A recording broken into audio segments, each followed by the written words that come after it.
అయితే ఉడికిపోతే రెండు ఒకసారి అయిపోతుందని ముందు అన్నం అయితే పడేసుకున్నాను. అంటే పడేసుకోవడం అంటే పెట్టుకోవడం అండి. పొయ్యి అది వెలిగించుకుంటున్నాను. ఇప్పుడు పొయ్యి వెలిగించుకుని కుక్కర్లో రెండు ఒకేసారి నేను పెట్టేసుకున్నాను. చూసారు కదా, నేను ఒక అరగంట ముందు అయితే నానపెట్టుకున్నానండి.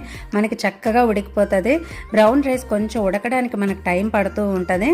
అలాంటప్పుడు ముందే వాష్ చేసుకొని మనం ఒక అరగంట అయినా నానపెట్టుకుని మనం పెట్టుకుంటే రెండు అన్నాలు కూడా మనకి చక్కగా ఉడికిపోతాయి. ఇప్పుడు రెండో పొయ్యి అయితే వెలిగించుకొని ఒక మూకుడు అయితే పెట్టుకుంటున్నాను.